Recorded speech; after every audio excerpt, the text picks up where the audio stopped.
MSK is the top driver of chronic spend. The category of pain that contributes most to that is back pain. The biggest driver of getting surgery or not is actually behavioral health comorbidities. Welcome to Self-Funded with Spencer, sponsored by Pareto Health, ClaimDoc, and PlanSight. Whether we're discussing innovative new healthcare strategies, exposing hidden revenue streams or misaligned incentives, or even just cheering on the next generation of this industry, we promise you that you're going to learn something.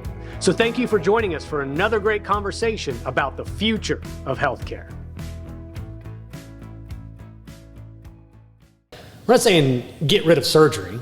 My wife had, her appendix was about to burst a couple years ago. I mean, obviously she needed surgical intervention there, right? There's no amount of rest, ice, compression, and elevation was going to fix her appendix. So like, I don't want to suggest that that's what we're trying to do. It's more about the necessity of surgery, right? And so let's say that does happen, right? So they're higher quality candidates, so better outcomes. So the surgeon gets to look good, the patient is happy. Do you also presume, since the frequency of surgery is reduced, that maybe the cost of the actual intervention might go up on average over time? I mean, it seems natural supply and demand dynamics there, right? Yeah, it's a very complex system. That's what I love.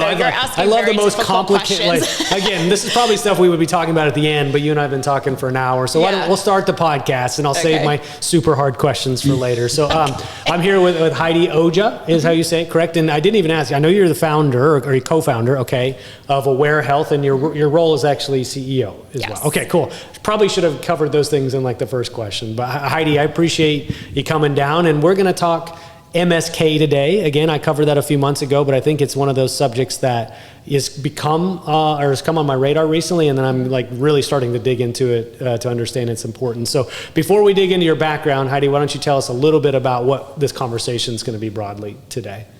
Yeah, so I've just been in this system for so long as a clinician and then a researcher, and it's just so clear that the healthcare system needs fixing right now. Yes. And one of the ways that Aware Health tries to do that is to empower people who don't need surgery to avoid those surgeries. Yes, and that's what we were just talking about, and we might actually keep some of that conversation, if we feel like it's interesting. But we were talking about the subject of, the frequency of surgery. Are they overprescribed? When should they be indicated? When should they be avoided? I think it's a really interesting subject that we're going to dig into today. But I'd like to hear your story for a moment, if you don't mind. Let the audience get a chance to know you. So give us some of your work background and your education background before we get into today. Yeah, so I started off as a clinician and treated way too many post-operative cases, and some of those cases were, somebody come in for a shoulder repair and end up with a stroke because of surgical complications. So it's very frustrating from a clinical perspective to see cases gone wrong. And then when I was teaching as a professor, I realized that 95% of the scheduled surgeries, like the elective orthopedic surgeries, like shoulder knee repairs, back fusions,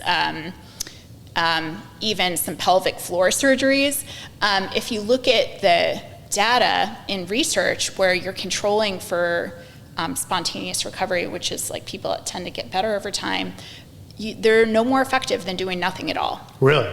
On average. On average. So on average, again, I'm sure there's certain categories where that's maybe different, but on average, a surgery is no more effective than not doing surgery. That's crazy to me, right? And you're going to probably hear, I'm sure there's some skeptics listening right now, and we'll dig into why that's the case. But why is it so prevalent that surgery is recommended, yet we have these outcomes that don't even really do better than nothing at all? That doesn't make sense on the surface to me. Yeah, well, I think there's misaligned incentives in our medical system. Like, obviously hospitals get paid a lot to do these procedures, but it's also when you're in pain and you want to get out of pain, and somebody tells you a story that's very convincing, like your knee hurts, we saw osteophyte development or medial compartment collapse for your knee, let's just go in and clean it out. It sounds really nice. Yeah, no, I've heard that term before. Clean it out. Well, yeah, if it's dirty, I want it clean in there. Right? Yeah. Or if it's bone on bone, like new knee, obviously. Yeah. Right. And so I think another appeal is some people just avoid going under the knife at all costs, but some just kind of see it as like a quick fix for their issues. And I think the alternative of doing conservative care just seems like a lot of work. Yeah. And when they're busy and they don't have time, they're just like, sign me up for this, right? So what we don't realize is like a lot of times going surgical route is not the quick fix. And so just helping people understand that is important. Well, and I want to go back a step because you told me something over coffee that I thought was pretty interesting, where you were observing, it was what kind of surgery where you were observing in residency? Just orthopedic surgeons. Orthopedic, I don't know why that word was escaping me. But yeah. You were even seeing situations where you were this fly on the wall observing and going, hey, I don't think surgery is indicated. What are we doing here? But you felt almost like it wasn't your place to say that. So like you had this early sort of awareness that perhaps things were a little bit awry. That taught me through the psychology of that, of observing when you're still learning and seeing a surgeon proceeding with surgery when you didn't feel it was appropriate, right? That's kind of wild, I think. Yeah, it's tough. It's kind of like that white coat effect, where if somebody tells you this is what you should do, you kind of feel like you want to do it. And I think the older generation maybe is a little more likely to do that. Younger might be a little bit more likely to get a second opinion or kind of have that healthy skepticism, I guess. But yeah, and I think another thing that hit me from those experiences observing orthopedic surgeons, there's some really good surgeons that are very conservative, but overall, everyone's so specialized in our healthcare system that we lose sight of the bigger picture. And seeing the bigger picture is so important for diagnosis. So this one particular symptom was pain in the outside of the leg and numbness in the foot.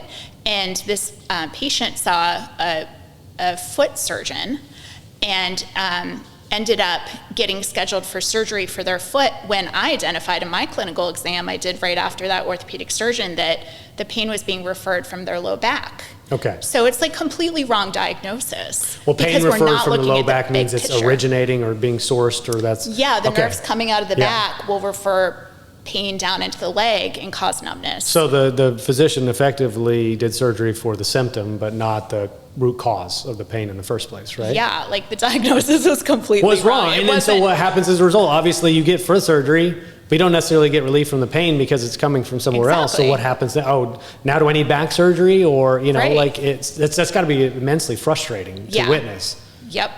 So when you see that time and time again, you just get so frustrated. You're like, it's too hard to change this medical system. Let's just start a company to insert ourselves before that.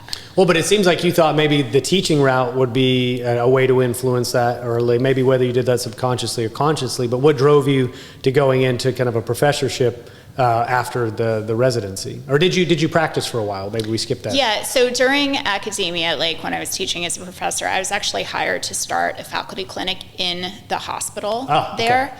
So that's where I was working on just hearing so many people in great detail explaining all these MRI findings that really for the patient sitting there hearing it was very anxiety provoking.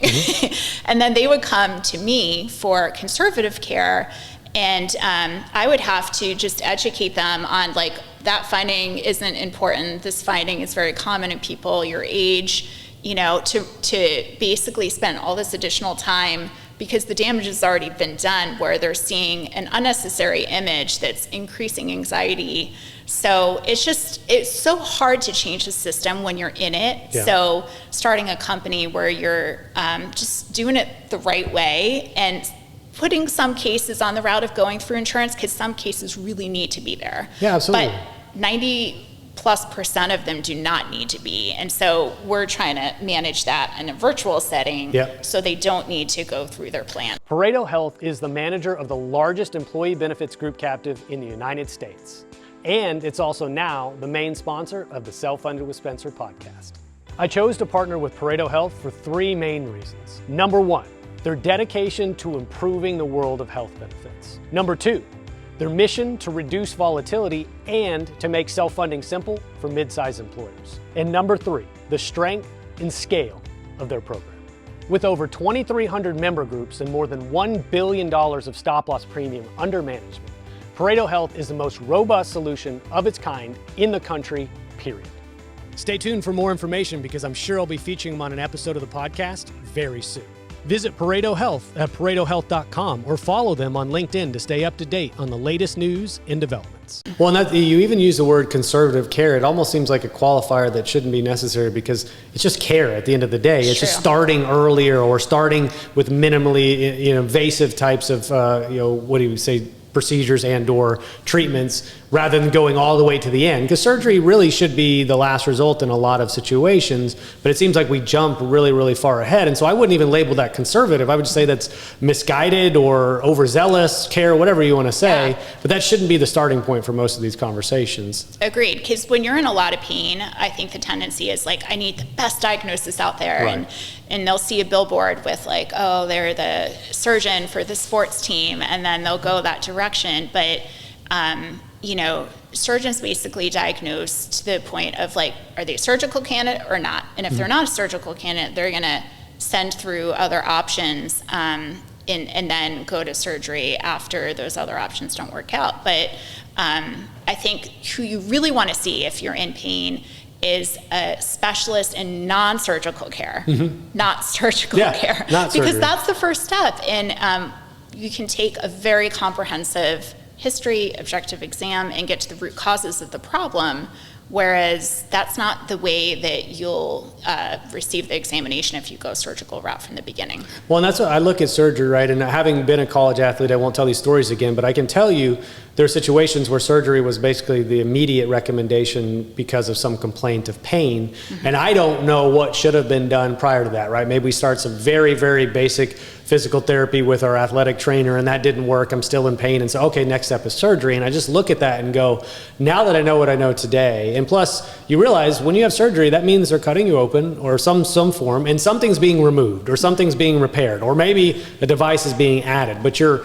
body is effectively being permanently altered in some way, even if it's very, very small, and you can't really go back from that, right? So that's the kind of level of severity I think we need to consider surgery in those circumstances.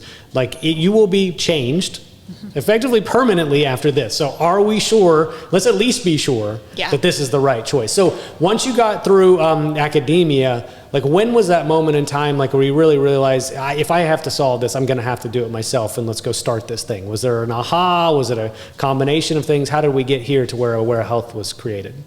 Yeah, I think what really piqued my interest about starting Aware Health is, I'm a physical therapist by training, and so I'm a doctor, physical therapy provider, and gone through residencies and fellowships specific to orthopedics. So when I was teaching a curriculum to other doctors of physical therapy students, I would tell them in class, like, hold on to your seats because this is going to shock you. Our whole training, graduate school, is 3 years extensively focused on orthopedic conditions. So we are really the non-surgical specialists beyond any other type of provider right now from an educational standpoint. But the percentage that see us directly versus through a physician referral is 1%. Okay. And this is based on Optum data. But so few cases are seeing us directly. And so Aware Health is set up so that 100% of our cases come directly to us. Okay. So we're really changing the system because we're putting conservative care up front. Yeah. And it's like, that won't happen if you go through typical route of, either primary care or pain management or a neurologist or an orthopedic surgeon to handle your sciatica or orthopedic conditions.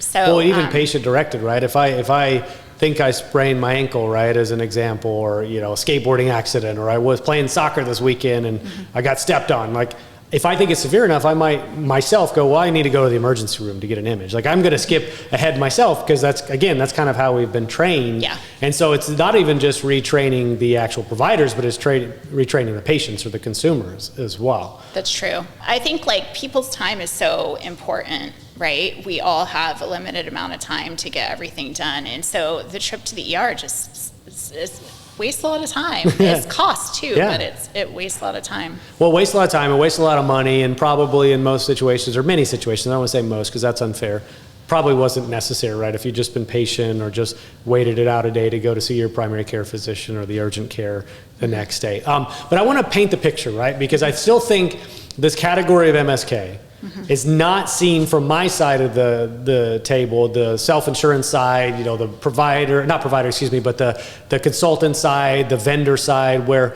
MSK is not really rising on our radar of importance when we're really thinking about the things that we're focused on a daily basis. So I'd like to paint the picture of why maybe that's the wrong vantage point to have. And so give me a sense of like the totality of this thing. MSK as a category, how big is it, in healthcare? Yeah, it is the top driver of spend across chronic conditions. Okay. So it's MSK is 1, behavioral health is 2, cardiovascular disease is 3, and then you get like diabetes and cancers is 4 and 5. But if you add MSK and behavioral health together, it's more than the diabetes, heart disease, and cancer all together. Is that frequency or cost? Cost. Okay. So MSK, behavioral health is more than the things that I think about on a daily basis. Why is that? Aware health is like taking on both of those together. Okay. The MSK and the behavioral health. Oh, okay. So we'll add that to the conversation. I was not aware of that, pun intended. But so MSK as a category is big, right? But I feel like it's kind of that situation of death by 1,000 cuts, right? Because it's not hitting your stop loss, because it's not $1 million claim, it's not a gene therapy claim. Yeah. Like stop loss carriers aren't talking about it. Employers aren't necessarily talking about it. Even advisors are not advising on it as probably often as they should. And so what is the psychology you think behind that? Is it just because it's a bunch of small things added up and we just miss it, or what? Yeah, that's a great question. I actually had the same question because I felt like this is my passion, where in academia, I'm like, well, if surgeries and research aren't effective, what's more effective than doing surgery? And so I'm the top cited publisher right now in this direct access model space in the world in this area. And so I think that when it comes to just understanding why this isn't on anybody's radar, I think it's because when you look at the data as an advisor of the plan, you tend to just have an Excel program with all the claims and then just do the easy thing, which is sort by cost. Yep. And then the cost that comes up at top is the assumption, well, that's my highest spend for my plan.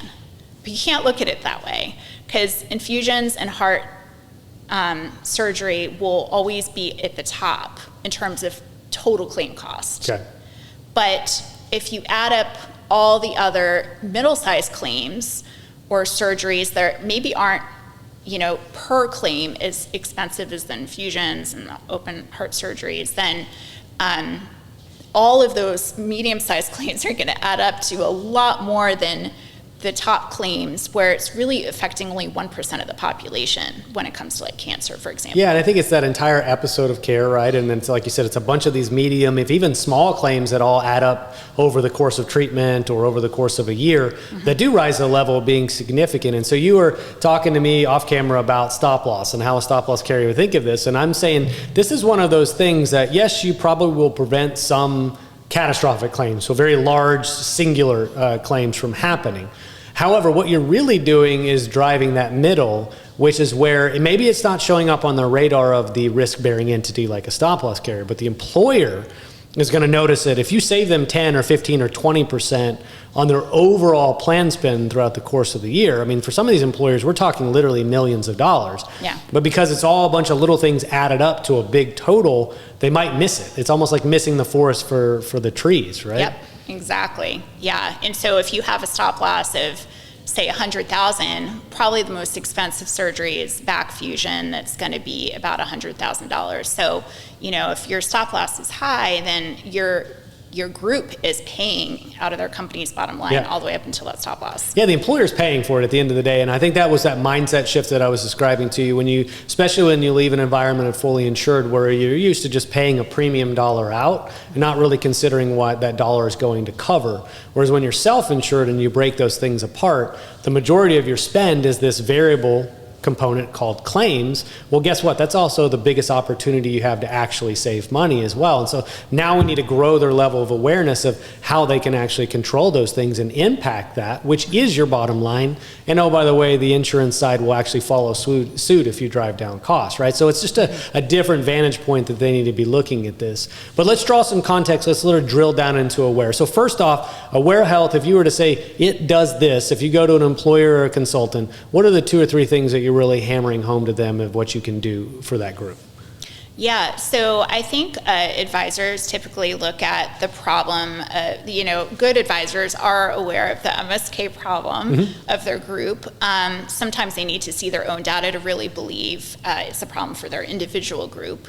But they look at it from a perspective of like, how can I decrease cost and improve the quality care for my group? And so just kind of understanding that MSK is typically about like 15 to 20% of their overall medical spend, and being able to cut that in half is about 10% or 7 to 10% of their overall claim spend that they can decrease through managing their MSK spend. That's a significant number, right? But it does take a certain level of acumen, if you will, to like know to even focus on that or know it's a possibility. So if you're positioning that to an employer, right, do you feel sometimes employers are almost skeptical or they need to be shown that they even have a problem in the first place?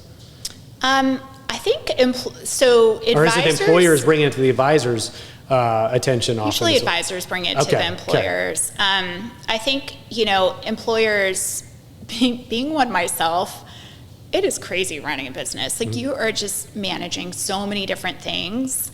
Like if you don't take the time to look at your data, you won't understand where the problem is. Yeah. And so I think it's really the advisor's role to work with different vendors to clarify that cost, and they can get that data dump from the TPA and understand what that spend is. But I think from a perspective of cost savings, that's the advisor's role to understand it and bring in solutions that can mitigate claims cost. But then the employer just wants to make sure, like, okay, so how much risk are we taking on here? And we have a money back guarantee where if we don't decrease claims costs by the fees that we charge, then we give them credit back for the difference of that. So we try to kind of decrease that risk that the employer might see for moving forward with implementing. Yeah, so I guess on the downside of an underperformance, it's basically net neutral for them in terms of cost. But then you say that like the target's something in the neighborhood of 3 times ROI, or you believe that's doable in terms of your cost versus the savings itself? Yeah, so we're just starting. We're working with 8,000, about 500 eligible members right now across all of our contracts. And the ROI we're seeing depends between like 1 to 5.3 or so. Oh, wow. So it really depends on the group specifically, but it looks like we're able to cover our admin fees at least, and then give some ROI on top. One, were you looking for like a certain frequency? Because you said it could range from 1 to 5.3. Well, that 5.3, there's probably a lot of surgeries going on that were unnecessary as a result. So when you're digging into the data to see if it's a good fit from an employer perspective or the right profile for Aware, like what are you looking for? Are there certain CPT codes, categories? Like what are the things that jump off and say, I can help that group? Yeah, it's their overall MSK spend. So we calculate that on a per member per month dollar amount. Okay. So total cost for all the MSK claims, which we have our own diagnostic list that we define that with, and then divided by the number of eligible members on the medical plan, and then you get an average cost per head. So you're looking at the total average across the group, but then you're also digging into the claims to understand, well, why is their MSK's cost so high? And you can identify all these potential surgeries that we can avoid. So we want to, de-risk going into a group ourselves by knowing that data ahead of time, knowing we can actually make a difference with this group and avoid a lot of these surgeries that are coming up. Well, is there a threshold of that PAPM spend where once it is under that threshold, it's not as big of an impact you think you can have? I mean, not every group is getting too many surgeries, right? So like, is there a number you look for, or what are you looking for to determine? Yeah, it's usually around like $15 to $20 PM. Okay. But we've seen groups as high as 130 PM. So it really depends on the group. That's 130 PM. So somebody's doing some cutting there, right? What was it? You tell me over coffee that it actually, the zip code is one of the single biggest determinants of like the frequency of surgery, right? It's like how many surgeons are in that you just zip like code. hear these things over your clinical career and then my research career where I'm teaching this stuff. I'm like, this is crazy. But you think the diagnosis will affect the treatment that's given to you when you see a clinician. But the type of provider you see is super important. And they did this one study where they looked at what's the biggest determinant of getting orthopedic surgery, and it happened to be the zip code that you live in and how many surgeons are actually practicing in that area. So I don't want to paint this picture. Like there's some really good orthopedic surgeons, and there's even a group within orthopedic surgery that said, look, we only do surgery when it's necessary. Like we're the ethical ones out of like all of the group. So it's a problem. There's a subset of really good surgeons that are super conservative. But I think there's a better way to all work together where the unnecessary ones are treated conservatively or managed upstream, and then the ones that really need surgery are handled by the surgeons because that's what they do. Well, yeah, and it seemed, I certainly agree with you, by the way. Like, I don't think we should ever suggest that surgery is an inappropriate modality of care for everything, right? We're going to get rid of surgery altogether. That's obviously not true. The other thing is, it's a sad state of affairs to even have to qualify that we're the ethical group of surgeons, right? Like, how do we get to this point where somebody has to raise their hand and say, no, we're the good guys, right? Like, we're the good, because we have this air, I'm not on your side, right? So you have this air of like, oh, a physician, has a Hippocratic oath. They're trying to do their best for me. They're an authority. They're an expert. They're very smart. They've studied forever. And so you elevate a physician in terms of status in society. But it's kind of a sad indictment of where our healthcare system has gotten, that you have to qualify that you're an ethical version of a surgeon these days. I mean, that's just sad. Yeah, and it's a bigger problem than just surgery. I mean, surgery is a big ticket item in the claims data, but the fee-for-service model is really what's to blame. And we get a lot of pressure to kind of charge on a per case basis, but I just want to stay away from the fee-for-service model because I feel like it's gotten into a lot of trouble just with the more you do, the more you get reimbursed. That whole mentality. And I see it in physical therapy clinics too, where I had a student that I was training in the university, loved the student, and honestly, like, had high hopes for him. So, you get real emotionally invested in your students to provide good quality care and get good outcomes. And he was fired from one of his jobs because his outcomes were too good. And it's crushing to me. He's out. So what way? He was so successful as a surgeon? He was like closing the cases for low back pain in 1 or 2 visits because he told them what to do. They're going back to life. They don't need care anymore. But no, the clinic wanted him to see everybody for 10 or 12 visits because it keeps lights on. Oh, revenue. So it's just like the fee-for-service model, and it's not just a surgery thing. It's across the board. Why are we doing healthcare? Is it to give the right diagnosis and give people time back, or to convince them that they need the care for our own reimbursement purposes? And treatment, it's even treatment, right? It's not a curative, right? Because he was helping people find resolution to their pain or their condition in very short order, but that didn't, like I said, keep the lights on. That didn't keep bringing money in. That didn't get them on this conveyor belt of care, unfortunately. And that is, I think, I am a capitalist, but that is where I think we have really struggled to align capitalism with this goal of actually improving people's quality of life and delivering great care. And so I think you touched on the word incentive earlier, but where, other than the fee-for-service model, what is the brokenness? Maybe you can describe to somebody, if this is the first time they're tuning into one of my podcasts, the misalignment of these incentives that we have in our system today. What do those look like? What are the worst offenders there? I think it's just a bigger, more complicated problem than just fee-for-service, because the reimbursement that providers get is less and less over time. So they have to be more and more productive. So I feel like just the productivity expectations in hospitals and in clinics, because the reimbursement's getting less per procedure, is just, there's got to be a breaking point at some point. Because, you know, if you only have 3 to 10 minutes for every appointment, how much can you really understand about what the patient thinks and believes about their problem? And getting to the root causes of the problem that they're facing is so important. And nobody has that information except the patient sitting across from you. You can't just put up an image and diagnose off the image and treat off the image. That's a recipe for an unnecessary surgery. Right. So I think it's just the time, honestly, that is needed to give higher quality care. So that's why I really like It Aware Health. I can determine that time that providers have with patients. It's one-on-one, and it's unlimited number of sessions to have that patient feel heard and be the center of their plan.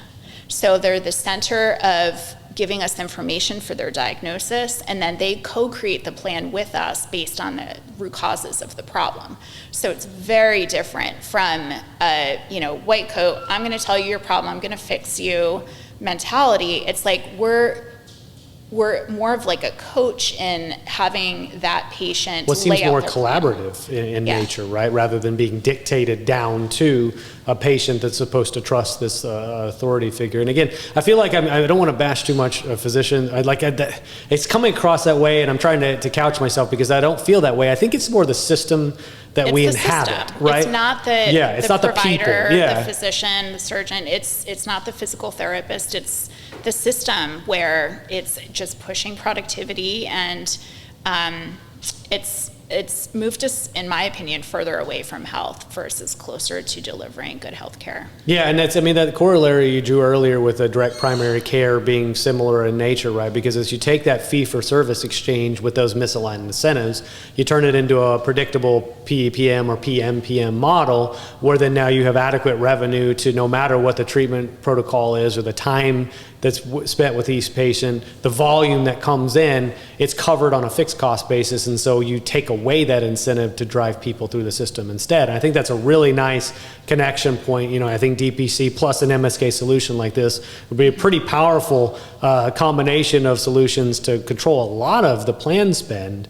And again, it's focused on the patient. It's focused on giving you your quality of life back and really listening to you and collaborating with you to get to that outcome, rather than telling you what you need as a result. I think get closer back to care, right? And this misnomer, if you will, or the kind of the confusion between health care and health insurance these days. I think that's by design. It's been politicized and yada, yada, yada. At the end of the day, we want to be healthy. We want to thrive as human beings and want a high quality of life. And this is closer to helping deliver that than some of the stuff we have today. PlanSight is a complete game changer in the world of insurance brokering. As a broker, you know how time-consuming and error-prone the traditional RFP process can be. Well, what if I told you there's a better way? PlanSight is the only end-to-end RFP solution on the market made specifically for benefits agencies. It's like having a superpower that gets you an average of 8 to 10 hours back per employer renewal per year. And the best part? PlanSight supports all carriers, all funding types, and all group sizes for over 20 different benefits. If you're ready to make your RFP process faster, more efficient, and more profitable, it's time to call PlanSight. Visit plansight.com now to book a free demo and discover the future of insurance renewals. But let's talk about a group then. So let's say I'm a consultant at Insert Consultant Shop here. I am very excited about what Aware Health is doing. I want you to look at a group. Is there size ranges? Is there funding types? Like what should I be looking for an employer to maybe bring to the table for you? Yeah, so we handle mostly mid-market, so any groups over 500 belly buttons and higher. And so the process is to really understand your group spend, because sometimes you think your group has a high spend, like, oh, they're manual labor, industry. Of course, their MSK spends can be high, and it's not. And then other groups will be sedentary workers, like in admin or sales. And being sedentary is actually much more dangerous than moving in these manual jobs. So it's just pooling the claims data and understanding what is their spend and what is contributing to that spend if it's high. And so Aware Health works with a consultant to talk through a detailed analysis of what their MSK looks like. Just knowledge is power, and giving them that information regardless of whatever they want to do with it.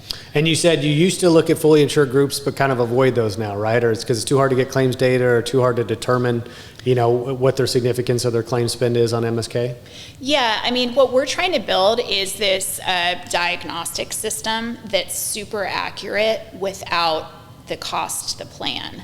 And so we verify if we're getting the diagnosis right or missing based on the claims data we get monthly. So if it's a fully insured group, we don't have access to those claims data, and it's harder for us to learn from ourselves. So just for that reason alone, like I think there's other benefits for fully insured groups for this type of model, but with a diagnostic system we're building, it's just hard for us to learn unless we get that claims feed. Yeah, I totally get that, right? I mean, obviously this isn't fully insured with Spencer, so like I totally get that self-funded is kind of a precursor for most of the things that we talk about on this show. But so a self-insured group, let's call it 500 and above. Does the TPA really matter? I mean, you don't have to name TPAs, but does it matter if I have like a BUCA model administrator, or is it better to have maybe a more independent, or does it even matter at all from your perspective? Well, to date, we've always been able to get claims data, whether it's from the TPA or if they're a larger carrier like a BUCA. We've been able to get monthly claims data and pre-auth feed. And so what's the rollout look like? Is this something I need to do on my on-effective date? Can I do it off anniversary? It's just an add-on. So some groups like to do an off renewal cycle because then they can really dedicate time to, you know, the rollout process. But onboarding is quick. It's just a matter of deciding, I want to go for this, and then we start billing on off renewal cycle whenever the group wants to roll out. And, you know, the cost of doing nothing is huge. So you won't want to wait a whole year if you're just past renewal to implement something like this, because every month that goes by is thousands of dollars that group is losing. Absolutely. They're just like bleeding cash by paying for all these unnecessary surgeries. Which bucket do you want the money to go in, and how full do you want that bucket to be? And so if you do this off cycle, right, then it can get the proper attention it needs, because it's not an insurance product. It doesn't have to align with an effective date. And then so as you're rolling this out to through presumably HR or somebody that's communicating to the members, how does a member become aware that I now have this solution available to me?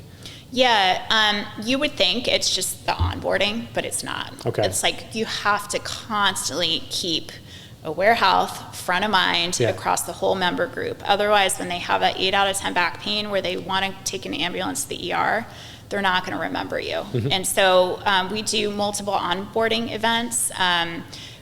Webinars, it's real fun. They all attend. They learn a lot. We spin the wheel and give out prizes and just help people, at least initially, get informed that they have this new benefit. But then every month we're doing something on our side to drive that engagement. And for every group it's different, but whatever works or doesn't work, we quickly turn on, turn off different strategies so we can customize at scale for whatever that works for that customer. Well, and then so in terms of like starting to notice an impact to my plan, right? I'm sure it's got to be up and running a few months, get that awareness out there, get people actually using Aware as a protocol. And then is there a certain amount of time that passes before maybe you're providing reports back or looking for the cost savings indications to sort of prove your role in the whole thing? We look at data every month. We have to. It's our glasses. Like the biggest complaint I hear from advisors is that they learn of the high cost claims through the TPA after they've already occurred. So how can we get ahead of those claims, those expensive claims?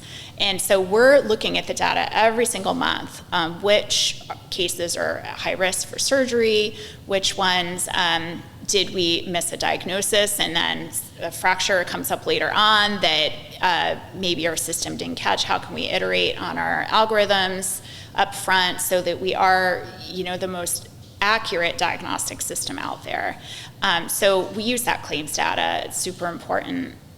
That's awesome. And I think you were telling me over coffee, and I didn't get the 4-point bullet list, but I want to hear, it was like if these 4 things happen, basically there's like a 0% chance that surgery is indicated. Did I say that correctly? It's a little bit different. Misspoke. Okay. Yeah. I really want to get that list on the podcast, and I didn't ask you for it, but so tell me what that was that you were going over earlier. Yeah, well, maybe we could just talk about a case example I would love fit that. in that rule. Yeah, that we've drilled down to the employer, so let's go down to a case level. That makes sense. Let's do that. Yeah, so just take something very common, like you sprain your ankle, like you roll your ankle in, and you're thinking in the back of your mind, like, I can't even walk. It's so painful.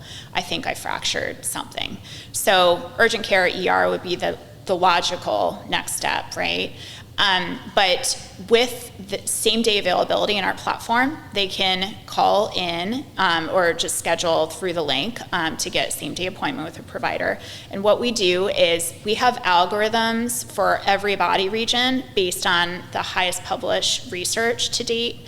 And there's decision rules. So for example, for that ankle case, if they can walk 4 steps with their foot flat, they don't have any tenderness on the outside of their ankle, on the inside of their ankle, and on their foot, and we show them those places to press, then there's a 0% chance of them having a fracture.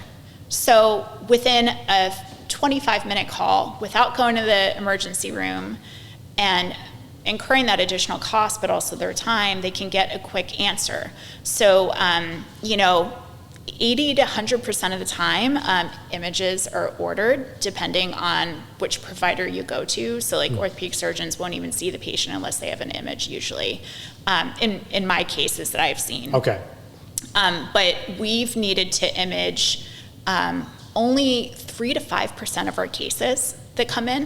Okay. So using these rules of like, we're 100% confident you don't have a fracture, that's great to know, so I can start putting weight on it and walking normally again, versus like fracture would totally change the treatment approach in that case. So getting the diagnosis correct from the beginning is super important, and so that's why we have these algorithms, and we're bringing imaging rates down really low without missing any diagnosis, and then that decreases risk of getting surgery downstream. Yeah, and what is it about imaging that just seems to be the knee-jerk, oh, well, let's immediately get an image, right? Is it just because it's easy? Is it because it's a quick way to, I don't want to say it's a quick way to make a buck, but I mean, like, why is it that that's just step number 1 in most treatment protocols, or diagnosis protocols, I should say? Why do you think? I'm curious in your perspective. I guess it's just, like, if you feel you got engine trouble, what do? Well, you open up the hood and look at your engine. So if I feel like something's hurt in my ankle, well, let's take an image and let's see what's going on in there. I mean, it makes sense. Like you said, logically. Intuitively, it makes sense, intuitively. right? But so then if it is intuitively the thing that makes the most sense, but in reality, it's so infrequently actually indicated as the right step. Why that contradiction there in your mind? Yeah. I don't know. It's I stumped you. Yeah, I don't know either. I was hoping you could answer because I don't have the answer. But it is interesting to me that those that really think they need an image usually don't, and those that really do need an image don't want to get it. Okay. I do see that pattern. It's not true for everybody, but I think that it just it could be also we're learning so much about how pain is experienced, that the old models we were using where, if you have pain, it's based on tissue damage. Okay. That doesn't pan out like with more recent understanding of pain. Okay. So there's instances where you can have pain but no tissue damage. An example of that is phantom limb pain. Oh, okay. When you have an amputation, sometimes you're like, my foot hurts. And it's like, well, guess what? Your foot's not there. Yeah. And then other times there is tissue damage and there's no pain. So like if you scratch your leg and never feel pain and just notice blood on your leg later on, that's an example where pain wasn't produced based on that tissue damage. So we're learning so much, and you'd think it would make sense to just find the diagnosis on imaging. And that is necessary for a few diagnoses that we're trying to make, like ruling out cancer for back pain, ruling out fracture or infection. But most of the time, imaging is not helpful to make that diagnosis. Well, and I think maybe it's just a natural human behavior. If like I fall and hurt my ankle, oh, it's broken. Like you immediately go like worst case scenario. Yeah, and so it's almost like, can I get the peace of mind that it's not broken? Well, an image will maybe be able to tell me that. And I think from the provider's perspective, if I'm just thinking in their shoes, I mean, what's the risk? What's the downside? You get an x-ray, it's relatively inexpensive, it shows it's not broken, well, you're happy, now we know you don't need surgery, but also, what if I do find something because of that image, and now we have something else to go potentially treat it? So it's almost like a why not, maybe? Yeah. Both patient and physician want it. Yeah. I think that's totally true. It's kind of like, well, there's no harm mentality, and it could give some clarity. But there is harm. And that's the thing that I'm realizing. So if you look at MSK is the top driver of chronic spend. And so if you look at MSK, the category of pain that contributes most to that is back pain. Okay. And if you look at the back pain claims, you think the severity of the disc herniation or the severity of osteophyte development and stenosis correlates with those that need surgery or don't downstream. But the biggest driver of getting surgery or not is actually behavioral health comorbidities. That basically means you have back pain, but you also have claims for anxiety that show up in your feet, or claims for depression, for example. Okay. And so, it's really important to understand that it's, if we're trying to prevent downstream claims, we have to be looking at pain differently and understanding that, if you look at an MRI report and read it, it's very anxiety provoking. Of course it is, yeah. It's, the radiologist has to disclose every detail. And then you put that in the hand of somebody like you who is healthy, resilient, fit, you're just gonna be like, okay. But take those same findings in the hands of somebody who has a baseline tendency for anxiety, and they're gonna freak out over their problem. So they're gonna move differently. They're gonna start thinking in the direction of like, I need to get this fixed, right? Surgically. And so anxiety and depression and other contributing factors to us understanding the imaging can actually be quite harmful. But I can also think when it comes to the mind and the behavioral component, I can tell you whenever I was an athlete and competing at a high level and coming back from an injury, the last thing that really came was my mind and my brain's trust that, your ankle is healthy now, right? You don't have to move differently. You don't have to be cautious about this cut. So your brain was the last thing to come on board to say, I'm back. Whereas you might have been healed weeks prior to that, or as close to 100% as you possibly could have been. And so you had to convince yourself that was trust, a little bit of time had to pass, and then you go, okay, I'm back. But it really was your mind was the one leading whether or not you felt good or felt bad. I mean, I can do it sometimes. I've had here and there recurring back pain with squatting. There are some times when I go, I think this is probably gonna hurt. And it's just that suggestion in my mind that, this might hurt. Guess what?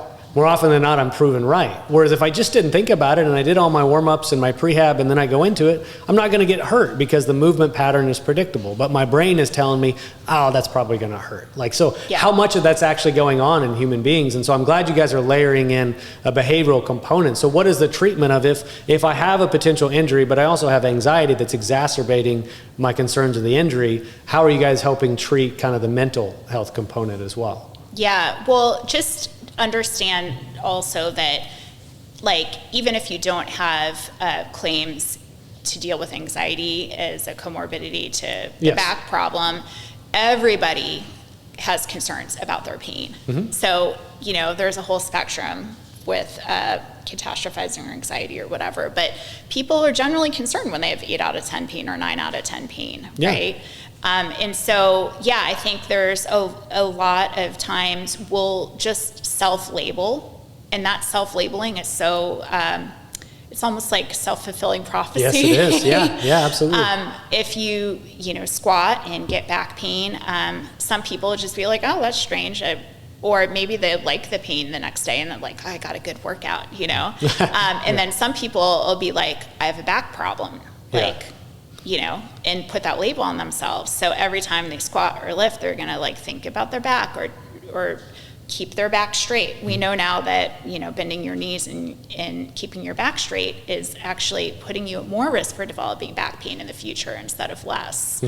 And just kind of not thinking about your back moving fluidly and not putting that label on yourself, you know, because when you roll your ankle and you don't walk around thinking like, well, I've got an ankle problem the rest of my life, you know? So you're right, though. We sort of like, we tell ourselves, but then we say it out loud and we label ourselves, I have a bad back now. I have a bad back. And so what is that labeling of I have a bad back, what does that do to how I go about my day and the activities I engage in? And then I tell other people I have a bad back and they look at me, oh yeah, he has a bad back. Well, he can't do that, right? And so all of a sudden it becomes... And then you look at your MRI report that says bad back, bad back, bad back, bad back. Right. And it's like, I think, you know, one of our successes after a session to clarify diagnosis and treatment is the patient more scared or are they feeling empowered?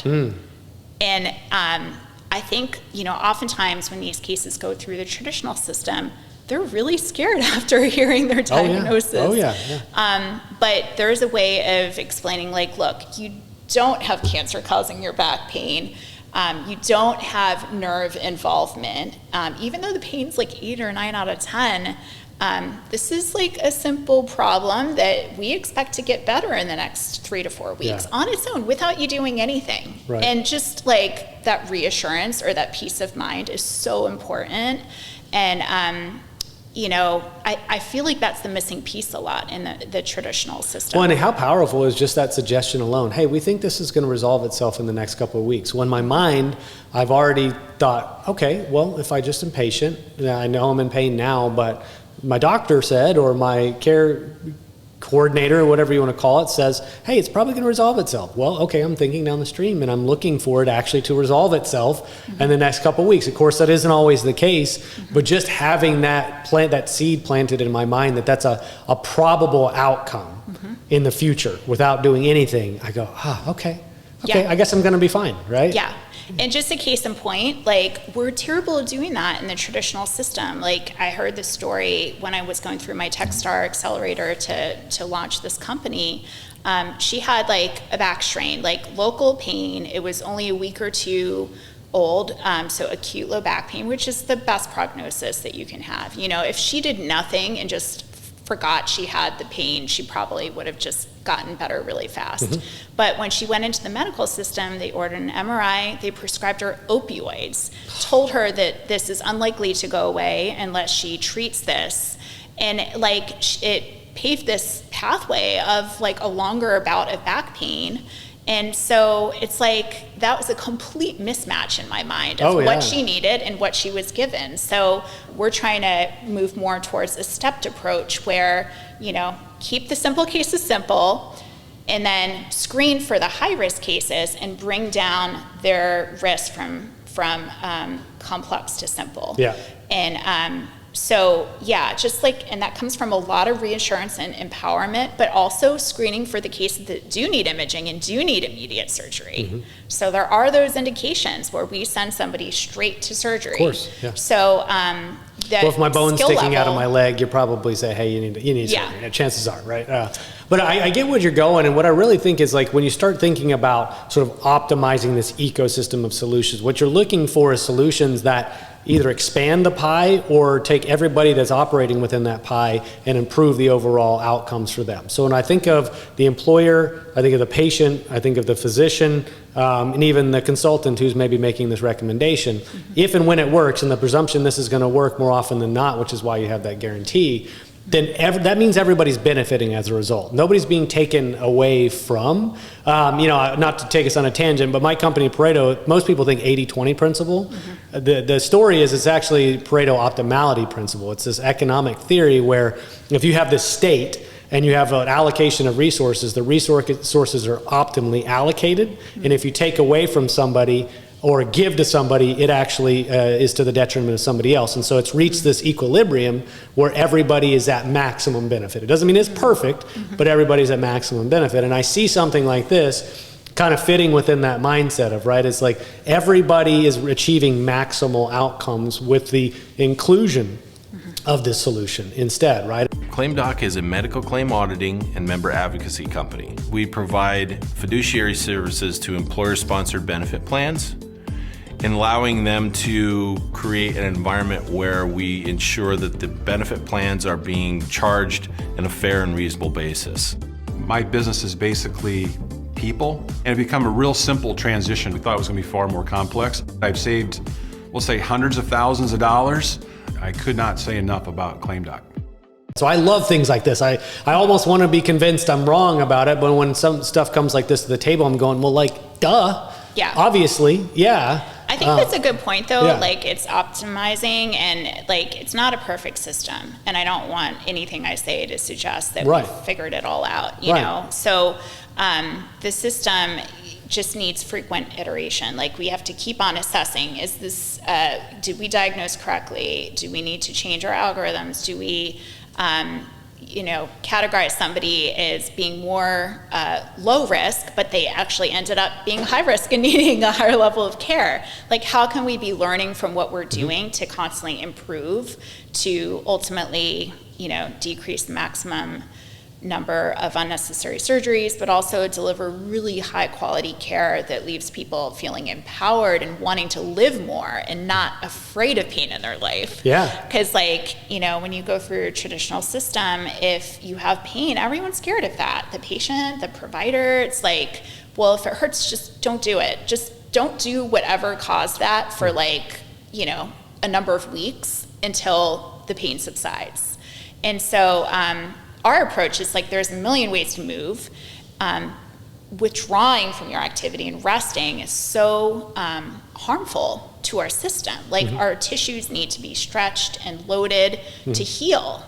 And so, it might be counterintuitive if you have 8 out of 10 back pain to go to work that day or to pick up your kid, but do it in ways that you can, because there's a million ways to move. And just resuming and moving is really important for healing. So getting people to be less afraid of pain and more empowered with the million ways to move. Yeah, I think it's anecdotal in nature, but I follow quite a few folks that are in the the MSK space, whether it's physical therapy or even just athletic trainers that have specialized in certain, like whether it's the knee or back and things like that. So I'm constantly looking at those million ways to move. But even though it's anecdotal, you see a lot of situations where people will catalog their experience with back pain, athletes, young athletes especially, and go, well, I was told to avoid doing things with my back. And in reality, it wasn't until I started specifically strengthening my back in various ways, or working on my core, stretching my back, right? I was doing all the things that I was told would make it worse, or that I was going to be on my way to some sort of disc procedure or something like that. And instead, I just focus on actually making that part of my body better. And guess what? Now my whole body moves better and I'm healed from pain. And I think if we can collect enough of those anecdotes, and I'm sure there's studies that support it as well, even though it seems counterintuitive, it's actually probably the best protocol. Yeah, so that's a lot of the education that we empower our patients with is, what you're thinking makes sense, that you should just take a week off, cancel that camping trip you have planned this weekend, get an MRI, find out the answers. But, in reality, that's going to make your back pain last 3 times as long. It's just so counterintuitive. Right. It's like doing more gets you to recover faster. But, you have to use common sense, not like you rearrange your whole house and all the furniture if you just had an acute back pain injury. Right. But, it's so helpful even for your morale, which drives positive outcomes for recovery when you feel good because you're resuming your normal routine. And so that education piece, you can't bill for in the traditional system. Yeah. But it's like one of the highest levels of evidence for back pain. It's just clarifying activity guidelines and what you should do. Yeah. Well, so why don't we zoom out, because I know you and I both actually have calls that we need to get to, and I want to make sure we do big picture, right? So we've drilled down all the way to the case level. So let's go back and say, let's say this is immensely successful, right? I know you guys are a couple years into this endeavor and raising money and do those things, but you already have a nice cohort of patients to be able to point to prove this model. So let's say it expands, right? So millions of lives end up using Aware Health. What does that look like for you? What type of impact are you hoping to have, big picture on the healthcare system?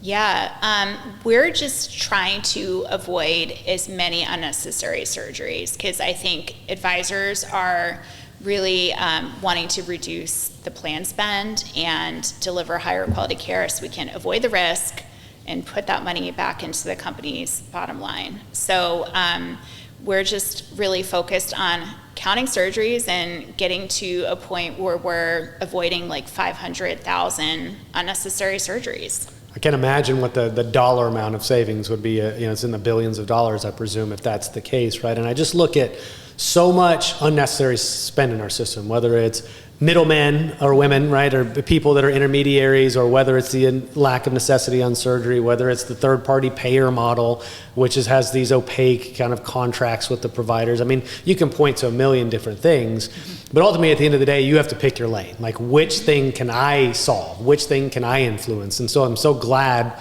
that you're putting your energy and your efforts into solving this thing, which in aggregate is going to have a significant impact on the system. But you'll check one box, and then other people are going to have to check the other boxes as well until we see this thing quote unquote fixed, which I have always said, I don't know if that's ever fixed or if it's in my lifetime. It's always in flux or moving. But I hope we're at least directionally pointing this thing in the right direction so it doesn't collapse and get replaced by something even worse, unfortunately. Yeah. I think like every surgery avoided makes a huge impact on somebody's life in terms of time and their out-of-pocket cost, but also avoiding that risk. And so, we don't need to avoid 100% of the surgeries that are unnecessary for a group to get that, 3x plus ROI. We just need to avoid a handful of them because they're like $30K each on average. Some are $100K, some are $10K. But, if we're just avoiding like 4 or 5 out of the 50 or so, then we can cover our costs and deliver some ROI. So the more we get better at our communication and catching all the surgeries, the more and more ROI will come with that over time. But just in the beginning, it's not hard to cover admin fees because of how expensive surgeries are.